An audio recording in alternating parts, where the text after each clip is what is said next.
Good morning, Facebook peeps, live peeps, and YouTube video watchers. This is Judy Matejczyk, award-winning life mastery consultant, and today we're talking about the fourth mental faculty, or one of the 6 mental faculties, called memory. Memory. And what does that have to do with this green lawn chair? I'll tell you as we get going here. Hi, Judy. How you doing? Hey? All right. Memory. All right. So, as we've been going on this journey the last 33 days, 33 out of 40, as we get closer and closer to that beautiful time of Easter, we're studying the mental faculties. Now, remember a couple days ago we were talking about our 5 senses: sight, hear, taste, touch, and smell. And that's how we navigate this physical world.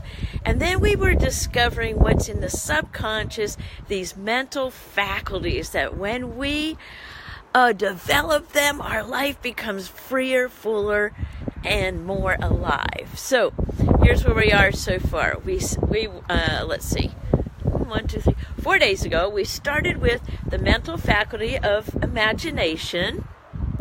Right? And imagination is more important than knowledge. If you want more detail about it, go back 4 days, or else hop on my YouTube channel and go 4 days back, and there's a little clip on imagination. Okay? The second day we were talking about intuition, where we intuitively know and are guided in developing that sense. Yesterday we talked about perception and optimism.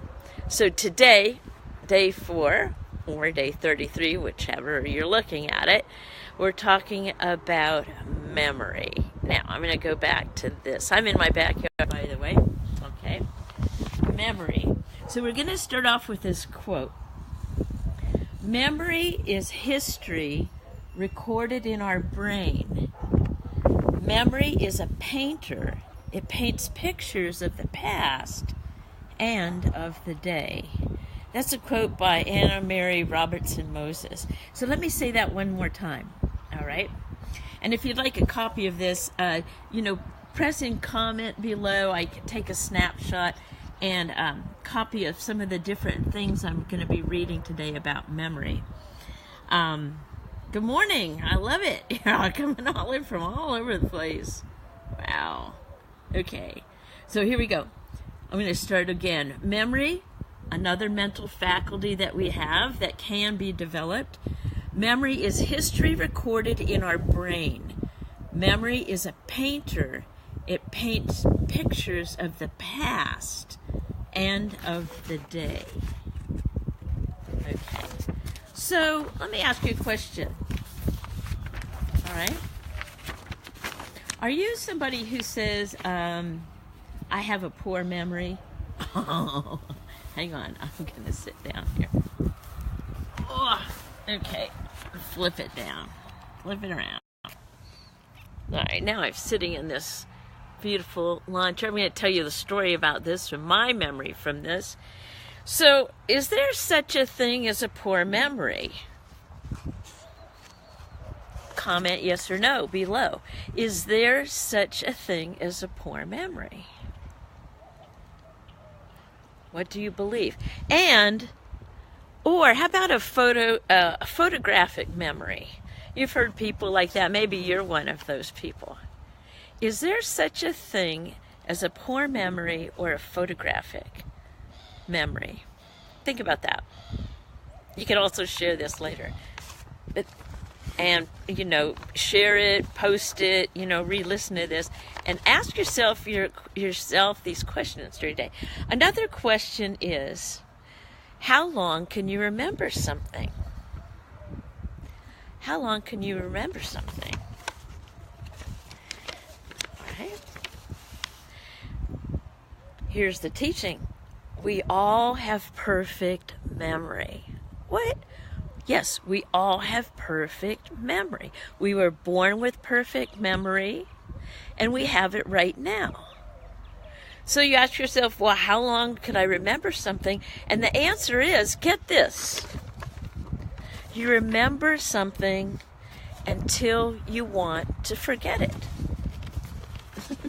Until you want to forget it. So just think about this. When maybe it's something that you don't need to remember anymore, and you can forget it.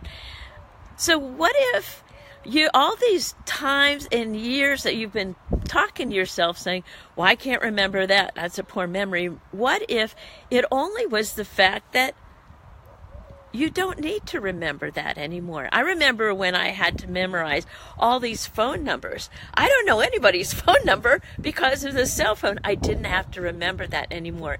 Instead, I'm remembering experiences that will take me forward. Okay? So I'm going to tell you the story of my memory of this chair and ask you if you have a memory like that. Okay, here you go. Here's the chair.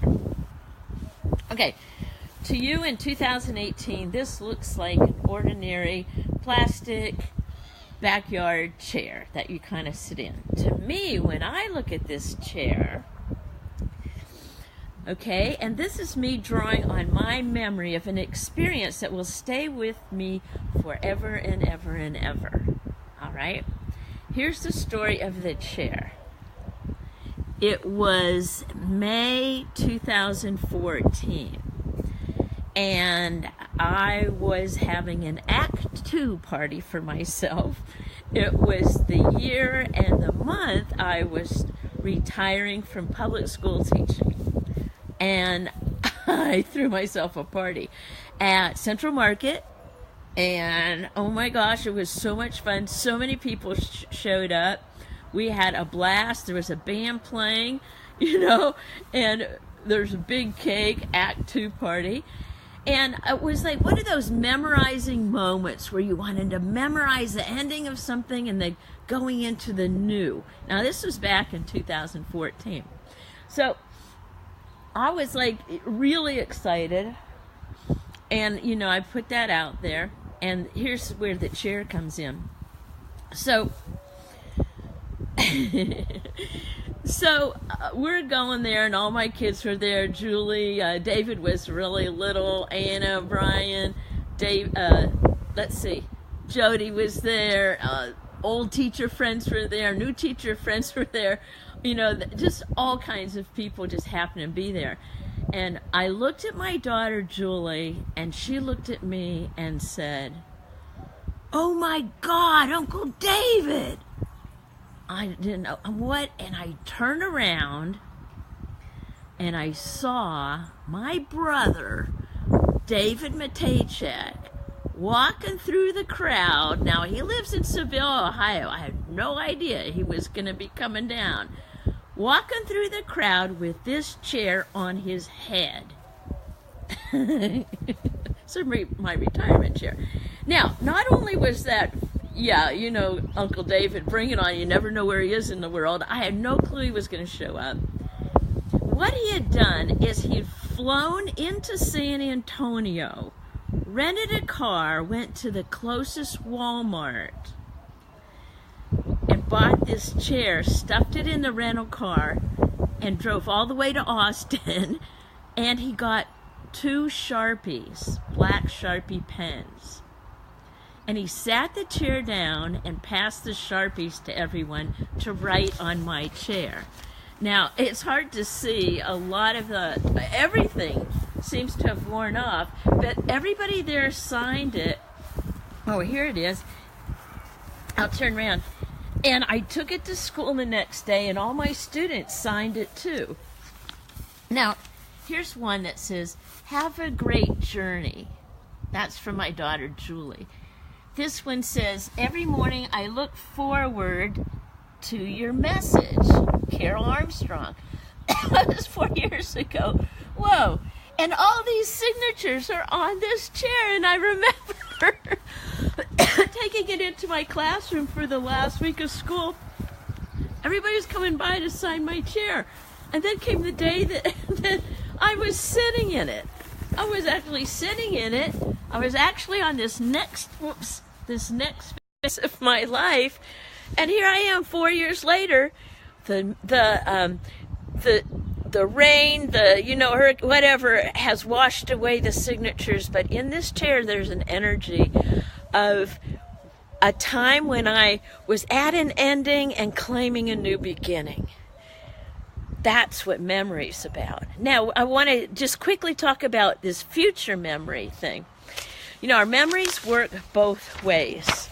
Whoops. We also, I love this quote from Lewis Carroll, Through the Looking Glass. It's a pretty poor memory that works in only one direction. In other words, we also can memorize a future vision of ourselves. How's that for you? So bring to mind a vision that you have for your life 3 years from now. Okay? Hopefully if you're on this, you're claiming that you'll be alive 3 years from now. What is a future memory you would love to hold for yourself 3 years from now? Now think about it. Put in the feeling tones of it. What would you be feeling in your health 3 years from now? How about all your relationships? Did you meet the love of your life? Are you out there with the grandkids? How about your job? Are you still going to be in the same place? Your vocation 3 years from now? How about time and money freedom? What is it? Where would you love to be 3 years from now? Comment below if you have some great ideas, or let's set up a time to chat to talk about creating that vision 3 years from now. Okay? Now, here's where the future memory comes into place. So take a deep breath. We're using that memory. Whew. We're bringing to mind the times in our past where we knew we were succeeding. We knew we had made a breakthrough. We knew it. And memorize that feeling tone. Memorize it. Sometimes we've forgotten the details, but we can memorize the feeling of what that likes to really nail something. Okay? Now, here. Now, take that same feeling tone, bring to mind a vision of yourself 3 years from now. Take that same feeling tone of aliveness and nail it, and memorize that feeling. Memorize the smells 3 years from now. What favorite restaurant are you at? You're lifting up a glass of your favorite beverage, celebrating something.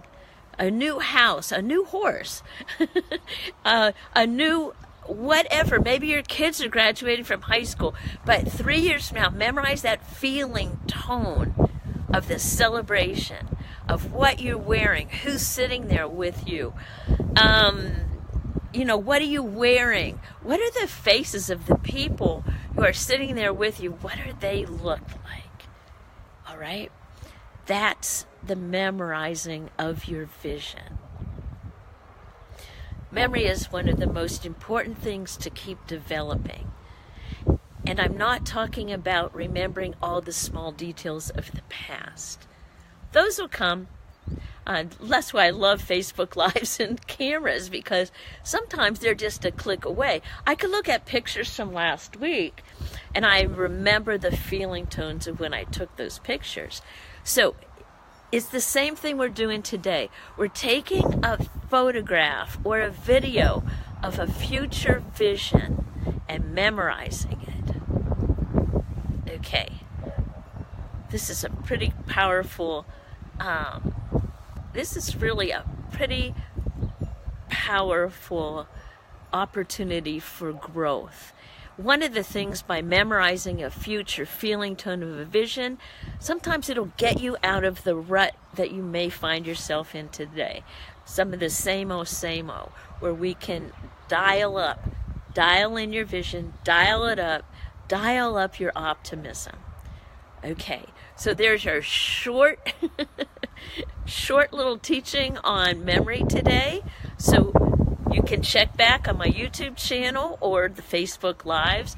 We've covered imagination, intuition, perception, and today memory. There's 2 more. Tomorrow we're going to dive into the mental faculty of will. So, If you like this, like, love, share. Who do you know that needs to hear this message today? I love you. I bless you. I'm opening up new coaching programs as we come. I'm memorizing the feeling of who I'm calling in and visioning for that program. It could be you. Let me know if you'd love to hop in with me. Okay, Judy Matejczyk, Life Mastery Consultant. Dream big, dream bold, accomplish brilliantly. Sitting in my lawn chair, memorizing the feeling tone of that particular day when my brother, David Matejczyk, totally surprised me out of the blue. Over and out.